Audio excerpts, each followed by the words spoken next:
വിശാഖപട്ടണത്ത് ഒരു അതിഥിയെ കാണാൻ വേണ്ടിയാണ് നമ്മൾ വന്നിട്ടുള്ളത്. 2023 കേരള സാഹിത്യ അക്കാദമി അവാർഡിന് അർഹമായ യാത്രാ വിവരണ കൃതി അത് എഴുതിയ നന്ദിനി മേനോൻ ഇപ്പോൾ നമ്മോടൊപ്പം ഉണ്ട്. ആദ്യം തന്നെ അഭിനന്ദനങ്ങൾ.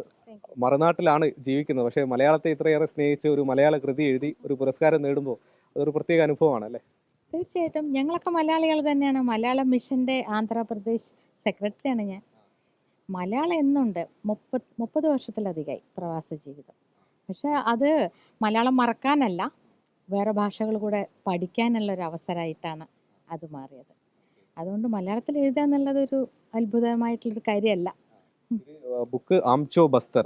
ബസ്തർ എന്ന് കേൾക്കുമ്പോൾ മലയാളികൾക്ക് മനസ്സിലേക്ക് വരുന്നത് മാവോയിസ്റ്റ് ബാധിത അപകടം പിടിച്ചൊരു മേഖലയാണ്. അങ്ങനെ ഒരു മേഖലയിലേക്ക് യാത്ര ചെയ്യുന്നത് തന്നെ വലിയൊരു ഒരു ഒരു ചലഞ്ചാണ്. അതെങ്ങനെ ചെയ്തു അത്? യാത്ര എന്ന് പറഞ്ഞാൽ എൻ്റെ ഒരു പോക്കുവരവായിരുന്നില്ല.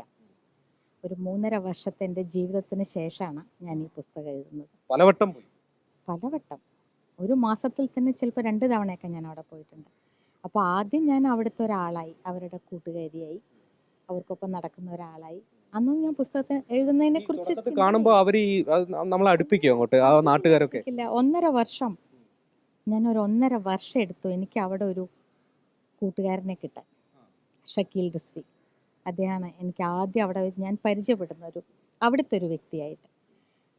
അദ്ദേഹത്തിലൂടെ ഞാൻ പല സ്ഥലങ്ങളിലേക്ക് എത്തിയെന്നേ പറയാൻ പറ്റും. കാരണം അവർക്ക് അദ്ദേഹത്തെ വിശ്വാസമാണ്. അപ്പോൾ അദ്ദേഹം കൊണ്ടുവരുന്ന ആളെ അവർ വിശ്വസിക്കുന്നു. ഈ ബസ്തറിന് പുറത്തു നിന്ന് വരുന്ന ആളുകളൊക്കെ ഒരു സംശയത്തോടെയൊക്കെയാണ് അവർ നോക്കുന്നത്. ബസ്തറിന് പുറത്തു എന്നുള്ളതല്ല, ബസ്തർ വാസികൾ ലോകത്തെ മൊത്തം സംശയത്തോടെയാണ് നോക്കുന്നത്.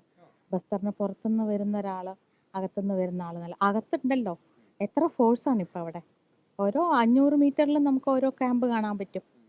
അവരൊക്കെ ബസ്തറിനകത്ത് ജീവിക്കുന്നവർ തന്നെയാണ്. പക്ഷെ ലോകത്തെ മൊത്തം വിശ്വസിക്കുന്ന ഒരു വലിയ ജനത. അതുപോലെ നമ്മളും അവരെ പല തരത്തിൽ തെറ്റായ രീതിയിലും വളരെ കടുത്ത നിറത്തിലും ഒക്കെ നമ്മളും അവരെ മനസ്സിലാക്കിയിരിക്കുന്നു എന്നുള്ളതാണ്. അപ്പോൾ ഞാനിത് ഒരു അവരെ അറിയുക, അവർക്കൊപ്പം നടക്കുക എൻ്റെ സ്വഭാവമാണ് യാത്ര എന്നുള്ളത്. പ്രത്യേകിച്ച് തീർത്തും അറിയാത്ത മനുഷ്യർക്കൊപ്പം നടക്കാൻ എനിക്ക് വലിയ ഇഷ്ടമാണ്. അതും അങ്ങനെയുള്ള ഒരു നടത്തത്തിൻ്റെ ഭാഗമായി ചെറിയ ചെറിയ ആർട്ടിക്കിൾ എഴുതി പിന്നീട് അതൊരു പുസ്തകമായി മാറി. ഈ പുസ്തകത്തിന്റെ പേര് ആംചോ ബസ്തർ. ആംചോ എന്നത് അവിടുത്തെ ഒരു പ്രാദേശിക ഭാഷയാണോ? അത് ആംചോ എന്നുള്ളത് അവിടുത്തെ ഹൽബി ഭാഷയാണ്. ഹൽബ ഗോത്രത്തിന്റെ ഭാഷയാണ്. ആംചോ പറഞ്ഞാൽ നമ്മുടെ എന്നർത്ഥം, നമ്മുടെ ബസ്തർ എന്നർത്ഥം. ഇതിന് വേറെ ഒരു കാരണമുണ്ട്. എന്നെ അവിടെ നടക്കാനും ഒരുപാട് സ്ഥലങ്ങളിലേക്കും കൊണ്ടുപോയ കൗമാരക്കാരായ ആൺകുട്ടികളും പെൺകുട്ടികളും, അവരുടെ സംഘടനയാണ് ആംചോ ബസ്തർ. അതും നമ്മുടെ ബസ്തർ തന്നെയാണ് അവർ അർത്ഥാക്കുന്നത്. അവർക്കൊപ്പം ഞാൻ നടന്നെത്തിയ ഒരുപാട് സ്ഥലങ്ങളുണ്ട്. അപ്പോൾ ഏത് വീട്ടിലേക്കും ഏത് കോലായിലേക്കും ഏത് അടുക്കളയിലേക്കും എനിക്കൊരു പ്രവേശനം. ആ വീട്ടിലെ കുട്ടിക്കൊപ്പമല്ലേ ഞാൻ നടക്കുന്നത്. അപ്പോൾ അവരുടെ വീട്ടിലെ കുട്ടി, അവരുടെ മകൻ കൊണ്ടുവരുന്ന ഒരു സ്ത്രീ, അത് അവരുടെ സ്വന്തം ആള് എന്നുള്ള നിലയ്ക്ക് ഞാൻ ഒരുപാട് വീടുകൾക്കകത്ത് ജീവിച്ചിട്ടുണ്ട്. അപ്പോൾ അതിനും കൂടിയുള്ള, അവർക്ക് കൂടിയുള്ള എൻ്റെ ഒരു സന്തോഷമാണ് ഞാൻ ഈ പേരിങ്ങനെ ഇടാൻ കാരണം. പുസ്തകം അവിടെയുള്ള ആളുകൾ കണ്ടോ? എല്ലാവരും ഈ പുസ്തകം കണ്ടു. ഈ അവാർഡൊക്കെ ഇപ്പോൾ വന്നതാണ്. ഈ പുസ്തകം വന്ന ശേഷം ഞാനിത് കാണിച്ചു.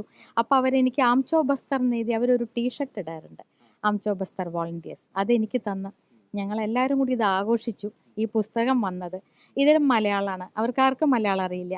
അവരെന്നോട് ഹിന്ദിയിലാണ് സംസാരിക്കാറ്. ഒരു 60 വയസ്സിന് താഴെയുള്ളവരെല്ലാം ഹിന്ദിയിലാണ് സംസാരിക്കുക.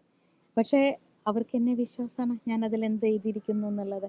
അപ്പോൾ ഞങ്ങളെക്കുറിച്ച് എഴുതൂ, ഞങ്ങളിവിടെ ഉണ്ടെന്ന് എങ്ങനെ അറിഞ്ഞു, ഞങ്ങളെ കാണാൻ എന്തിനു വന്നു, ഞങ്ങളെക്കുറിച്ച് എഴുതണമെന്ന് എന്തിനു തോന്നി, ഇങ്ങനെയാണ് ചോദ്യങ്ങൾ. അപ്പോൾ അവരതൊരു വലിയൊരു എന്താ പറയുക, മൂല്യമുള്ളൊരു സംഭവമാക്കി മാറ്റിയിട്ടുണ്ട്. ഞാൻ അവരെ കണ്ടു എന്നും അവരെക്കുറിച്ച് എഴുതി എന്നുള്ളത്. അതേസമയം ഞാനാണ് അവർക്ക് ഒരുപാട് കടപ്പെട്ടിരിക്കുന്നത്. ഈ ബസ്തർ എന്ന് പറഞ്ഞാൽ ഞാൻ പറഞ്ഞില്ലേ, ഇസ്രായേൽ, ബെൽജിയം എന്നൊക്കെ പറയുന്ന രാജ്യങ്ങളെക്കാളും വലിയൊരു ഡിവിഷൻ ആണിത്. ഇത് നമ്മൾ എല്ലാ 7 ഡിസ്ട്രിക്റ്റാണ് കേട്ടോ. 7 ഞാൻ നടന്നിട്ടുണ്ട്, നടന്നുകൊണ്ടേയിരുന്നുണ്ട് 3.5 വർഷം. നമ്മൾ ആ വശത്തും പറഞ്ഞു, അതായത് നാട്ടുകാരെ നമ്മളെ സംശയത്തോടെ നോക്കുന്നത്, മറുവശത്ത് ഈ ഫോഴ്സും ഉണ്ട്, സെക്യൂരിറ്റി ഫോഴ്സ് ഉണ്ട്. അവരുടെ ഭാഗത്ത് നിന്ന് എന്തെങ്കിലും? തീർച്ചയായിട്ടും അവിടെ ഒട്ടുമിക്ക എല്ലാ ക്യാമ്പിലും എൻ്റെ ആധാർ കാർഡ് വന്നിട്ടുണ്ടാവും. പിന്നെ ആധാർ കാർഡ് പരിശോധിക്കും, അവിടെ എഴുതി വെക്കും. പിന്നെ എന്തിനാ അതൊരല്പം ഒരല്പം സംശയത്തോടു കൂടി തന്നെയാണ്. പിന്നെ ഇത് ഒരു ചെറിയ യാത്രയായിരുന്നില്ലല്ലോ, എത്രയോ വർഷങ്ങളിൽ എൻ്റെ യാത്രയായിരുന്നില്ലേ. അപ്പോൾ തീർച്ചയായിട്ടും കുറേ പേര് എന്നെ മനസ്സിലാക്കിയിട്ടുണ്ട് അവിടെ. ഇതൊന്നും അല്ലാതെ വേറൊരു പാരലൽ ഇതുകൂടി ഉണ്ട് അവിടെ, സൽവാജുദും എന്ന് നമുക്കിന്ന് പറയാൻ പറ്റില്ല, നിരോധിച്ചിട്ടുണ്ട് സുപ്രീം കോർട്ട്. എങ്കിലും മാവോയിസത്തിന് സമാന്തരമായി പ്രവർത്തിച്ചിരുന്നവരല്ലേ. അപ്പോൾ ബിജാപ്പൂരിലൊക്കെ ഞാൻ അവർക്കൊപ്പം അതിൻ്റെ അത് മധുകർ റാവുവാണ് അതിൻ്റെ ഫൗണ്ടർ. അദ്ദേഹത്തിനോടൊപ്പം ഞാൻ 2-3 ദിവസം തവണ പോവും, ഒരു ദിവസം മുഴുവൻ ഇരിക്കുകയും ചെയ്തിട്ടുണ്ട്. പക്ഷേ ഈ പുസ്തകം എനിക്ക് അദ്ദേഹത്തിനെ കാണിക്കാൻ സാധിച്ചില്ല. അദ്ദേഹം ഫെബ്രുവരി 7 മരിച്ചു. ജനുവരി 23 എൻ്റെ ബുക്ക് റിലീസ്. അത് ഞാൻ നാട്ടിലായിരുന്നു, കേരളത്തിലായിരുന്നു, എനിക്കത് കാണിക്കാൻ സാധിച്ചില്ല. അതൊരു വലിയൊരു നഷ്ടം എനിക്കതുണ്ട്. മധുകർ റാവിനെ കാണിക്കാൻ പറ്റിയില്ല എന്നുള്ളത്. അങ്ങനെ അതിൽ PWG പീപ്പിൾസ് വാർ ഗ്രൂപ്പ് കമാൻഡറുമായിട്ട് ഞാൻ ഒരു ദിവസം മുഴുവൻ ഇരുന്ന് സംസാരിച്ചതുണ്ട്, ഭദ്രണ്ണ രാമ എന്ന് പറയുന്ന ഒരു വ്യക്തിയുമായിട്ട്. അപ്പോൾ എല്ലാ തരം ആൾക്കാരോടും, ഞാൻ അവിടുത്തെ ആദിവാസികളുമായിട്ട് മാത്രമോ ഫോഴ്സുമായിട്ട് അധികാര കേന്ദ്രങ്ങളായിട്ട് മാത്രമല്ല, എല്ലാ തരത്തിലുള്ള ആൾക്കാരായിട്ടും, പിന്നെ അവിടുത്തെ ശില്പികൾ, കല, നർത്തകർ, അത് പറഞ്ഞാൽ തീരെ. സത്യത്തിൽ അതാണ് ഞാൻ എഴുതിയിരിക്കുന്നത്. വെറും 2 ചാപ്റ്ററാണ് ഇതൊക്കെ വന്നിട്ടുള്ളൂ. യാത്രാ വിവരണങ്ങൾ എഴുതാനുള്ള താല്പര്യം എങ്ങനെയാണ്? നേരത്തെ യാത്രയോട് താല്പര്യം, പിന്നീട് അത് എഴുതി വെക്കണമെന്ന് തോന്നി? അതെ, യാത്ര എന്ന് പറഞ്ഞാൽ അതൊക്കെ, അച്ഛൻ നല്ല യാത്രക്കാരനായിരുന്നു. അപ്പോൾ അച്ഛൻ എല്ലാ ഓണം വെക്കേഷൻ, ക്രിസ്മസ് വെക്കേഷനൊക്കെ വരുമ്പോൾ വീട്ടിൽ വലിയ ആഘോഷങ്ങളും പുതിയ ഡ്രസ്സ് വാങ്ങലൊന്നുമില്ല. അച്ഛൻ ഞങ്ങളെയും കൊണ്ട്, അമ്മയും മക്കളെയും കൊണ്ട് അങ്ങ് ഇറങ്ങും. അച്ഛനൊരു സാധാരണ കൃഷിക്കാരനായിരുന്നു. അച്ഛന് ഒരല്പം ഇംഗ്ലീഷ് അറിയാം, ഒട്ടും ഹിന്ദി അറിയില്ല, മലയാളം തമിഴൊക്കെ അറിയും, ഇത്ര. അച്ഛൻ ഞങ്ങളെ കൊണ്ടുപോയി കാണിച്ച് ഈ ലോകം വീടിന് പുറത്താണ്, എല്ലാ വഴികളും വീട്ടിൽ നിന്ന് പുറത്തേക്കാണ് എന്ന് ആദ്യം പറഞ്ഞു തന്നത് അച്ഛൻ തന്നെയാണ്. അപ്പോൾ എൻ്റെ ക്ലാസ്സിലൊക്കെ എന്നേക്കാളും സാമ്പത്തികമായി വളരെ ഉന്നതമായ നിലയിലുള്ള കുട്ടികളൊക്കെ ഉണ്ടായിരുന്നു. അപ്പോൾ അവരാരും കാണാത്ത എത്ര ലോകം ഞാൻ അന്ന് കണ്ടിട്ടുണ്ട് എന്നുള്ളത് സ്വഭാവമായി മാറി. കേരളത്തിൽ പോലും വീടുകളിൽ കഴിയുന്ന ഒരുപാട് സ്ത്രീകൾ ഉണ്ടാവും. ഒന്ന് പുറത്ത് യാത്രയോ, ഒരു വീടിന് പുറത്തു പോലും ഒന്ന് പോകണം, ഒന്ന് അടുത്തുള്ള സ്ഥലങ്ങളിൽ പോകണം എന്ന് പോലും ആഗ്രഹിക്കുന്ന ആളുകളുണ്ടാവും. അവർക്ക് പറ്റാത്തതിന് പല കാരണങ്ങളുണ്ട്. അപ്പോൾ നന്ദിനിയുടെ യാത്ര ഇത്ര വലിയതാവാൻ കാരണങ്ങൾ എന്തൊക്കെയാണ്? ആദ്യം തുടക്കം അച്ഛൻ തന്നെയാണ്. പിന്നെ ഒരു വല്ലാത്ത ധൈര്യം. എനിക്ക് എവിടെയും ചെന്നാലും എനിക്ക് ആളുകളോട് എത്ര എളുപ്പം അവരുമായിട്ട് ചേരാൻ സാധിക്കും, സംസാരിക്കാൻ സാധിക്കും, അവർക്കൊപ്പം നടക്കാൻ സാധിക്കും എന്നൊക്കെയുള്ള ഒരു തോന്നൽ. വേറൊന്നും ഒരിക്കലും ഞാൻ കേരളവുമായിട്ടോ എൻ്റെ സാഹചര്യങ്ങളായിട്ടോ എൻ്റെ പ്രിവിലേജുകളായിട്ടോ കമ്പയർ ചെയ്യാറില്ല. പോകുന്ന സ്ഥലത്തിനെ അതെന്താണോ ആ തരത്തിൽ ഞാൻ അതിനെ ഉൾക്കൊള്ളാൻ തയ്യാറാണ്. ഇപ്പോൾ എൻ്റെ നാട്ടിൽ നമ്മുടെ ആരോഗ്യ രംഗങ്ങളൊക്കെ നമ്മുടെ വളരെ മികച്ചതാണ് കേരളത്തിൽ. അങ്ങനെ ഒരു താരതമ്യമേ ഇല്ല പോകുന്ന സ്ഥലത്തിനോട്. പോകുന്ന സ്ഥലം എന്താണോ അത് ഉൾക്കൊള്ളാൻ ഞാൻ ശ്രമിക്കുമ്പോൾ അവർക്ക് ഞാനൊരു അപരിചിതയായിട്ടോ ഔട്ട്സൈഡറായിട്ടോ അല്ലെങ്കിൽ അവരെക്കാളും വലിയ ഉയർന്ന നിലയിൽ നിന്ന് ഞാനിങ്ങനെ താഴത്തേക്ക് നോക്കുന്ന പോലെ തോന്നാറില്ല. ഇപ്പോഴും നോക്കൂ, ഈ ബസ്തറിൽ ഞാൻ പറയാം, ഒരു പുതിയ ചാക്ക് എനിക്ക് എടുത്തു വെക്കാറുണ്ട് സ്ത്രീകൾ. അടുത്ത പ്രാവശ്യം ദീദി എന്നാണ് അവരെന്നെ വിളിക്കുക. അടുത്ത പ്രാവശ്യം ദീദി വരുമ്പോൾ വിരിച്ച് കിടക്കാനുള്ള ചാക്കാണ്.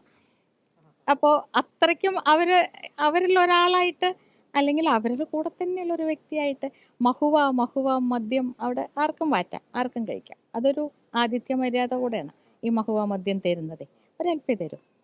പുതിയ മഹുവ മദ്യം വാറ്റി കഴിയുമ്പോൾ അവർ മാറ്റി വയ്ക്കാൻ പറ്റില്ല, അത് പെട്ടെന്ന് കേടുവരും. അവരാഗ്രഹിക്കുന്നുണ്ട്, ഞാൻ അവിടെ എത്തിയിരുന്നെങ്കിൽ, ദീദി അവിടെ എത്തിയിരുന്നെങ്കിൽ, ഒരു കല്യാണം. അപ്പോൾ ഞാൻ പോയിട്ട് പല പ്രണയങ്ങളിലും ഇടപെട്ടിട്ടുണ്ട് അവിടുത്തെ ചെറുപ്പക്കാരുടെ. ഞാൻ കണ്ടിട്ടുണ്ട് അവരുടെ പ്രണയം ഉണ്ടാവുന്നതും അതല്ല. അപ്പോൾ കല്യാണമാകുമ്പോൾ ദീദി കല്യാണത്തിന് വരും, ഒരു മേളയാണ് ദീദി വരുമോ എന്ന് ചോദിക്കാൻ ഫോണൊന്നുമില്ല കേട്ടോ. ഓക്കെ, എൻ്റെ ഫ്രണ്ട് ഷക്കീൽ റിസ്വി, അഭിഷേക് റാവ്, ജീത് സിംഗ് ആര്യ, ഇതൊക്കെയാണ് എൻ്റെ ഫ്രണ്ട്സ് അവിടെ. അവർ വഴി എന്നെ ക്ഷണിക്കുക. അപ്പോൾ പിന്നെ എനിക്ക് കിട്ടിയ എൻ്റെ ജീവിത പങ്കാളി വി തുളസിറാം, ഒരുപാട് യാത്ര ചെയ്യാൻ ഇഷ്ടമുള്ള ആളും. മാത്രമല്ല ഞാൻ എവിടേക്ക് എൻ്റെ യാത്ര പറഞ്ഞാൽ ഇറങ്ങി നടക്കലാട്ടോ, സെഞ്ചി തോളിലിടെ ഇറങ്ങി നടക്കലാണ്. അപ്പം വലിയ പ്ലാനിങ് ഒന്നുമില്ല. അപ്പോൾ അങ്ങനെ പോകുമ്പോൾ അവൾക്കത് സാധിക്കും.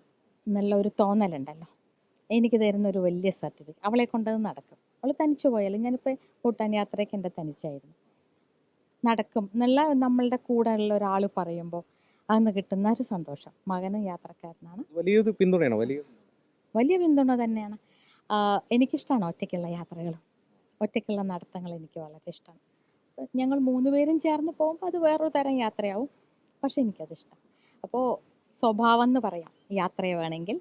ഞാൻ യാത്ര ചെയ്യുകയല്ല, യാത്ര ചെയ്യാതിരിക്കുമ്പോഴാണ് ബുദ്ധിമുട്ട്. ഓക്കെ, ഇതിപ്പോ രണ്ടാമത്തെ പുസ്തകമാണ്. ഇനിയിപ്പോ ഒരു പുസ്തകം കൂടി വരാനിരിക്കുന്നു. അത് വരുന്നുണ്ട്. 3ാമത്തെ പുസ്തകം ഭൂട്ടാനാണ്. ഞാൻ 23 ദിവസം ഭൂട്ടാനിലായിരുന്നു. അതിൽ സൗത്ത് ഭൂട്ടാൻ എന്ന് പറയുമ്പോൾ കുറേ പേര് പോകുന്ന സ്ഥലങ്ങൾ, ഹണിമൂൺ കപ്പിളൊക്കെ പോകുന്ന സ്ഥലങ്ങൾ, ഈ പുനഖ പാറോ എന്നൊക്കെ ഉള്ളത്. പക്ഷെ അത് ഞാൻ വളരെ കുറച്ച് ദിവസമേ നിന്നുള്ളൂ. ഈസ്റ്റ് ഭൂട്ടാനിലായിരുന്നു ഞാൻ. കിഴക്കൻ ഭൂട്ടാനിൽ ഞാൻ യാത്ര ചെയ്യുമ്പോൾ ആ സമയത്ത് ഒരേ ഒരു വിദേശി ഞാനാണ് അവിടെ കിഴക്കൻ ഭൂട്ടാനിൽ. അത്രയ്ക്കും പോവാറില്ല അവിടെ. പിന്നെ അവിടെ വരുന്നത് വൈൽഡ് ലൈഫ് ഫോട്ടോഗ്രാഫേഴ്സ്, അവർ വരുന്നത് നവംബറിലൊക്കെ. നിറയെ ബേർഡ്സ് ഒക്കെ വരുന്ന സമയമാണ്, ഈ മൈഗ്രേറ്ററി ബേർഡ്സ് ഒക്കെ. അപ്പോൾ ഈ പോകുന്ന സമയത്ത് ആരുമില്ല. ഓരോ സെൻട്രി പോയിന്റിൽ പോകുമ്പോഴും പറയും നിങ്ങളൊരു വിദേശിയാണ് ഇവിടെ ഇപ്പോൾ ഉള്ളത് ഈ ഈസ്റ്റ് ഭൂട്ടാനിൽ. അപ്പോൾ എൻ്റെ കിഴക്കൻ ഭൂട്ടാനാണ് കൂടുതലായിട്ട് ആ പുസ്തകത്തിൽ വരുന്നത്. അത് മാതൃഭൂമി ചെയ്യാണ് ആ പുസ്തകം. ഈ ആംചോ ബസ്തറും മാതൃഭൂമിയാണ് ചെയ്തത്. എല്ലാ ആശംസകളും. കൂടുതൽ യാത്ര ചെയ്യാൻ കഴിയട്ടെ. യാത്രയിലെ വിവരങ്ങളൊക്കെ ഇതുപോലെ പുസ്തക രൂപത്തിൽ വായനക്കാരോട് സംസാരിക്കാൻ കൂടുതൽ കഴിയട്ടെ. സന്തോഷം. ഓക്കെ, വിശാഖപട്ടണത്തിൽ നിന്നും സജിൻ ഗുരുവായൂരിനൊപ്പം ശ്രീനാഥ് ചന്ദ്രൻ, 24.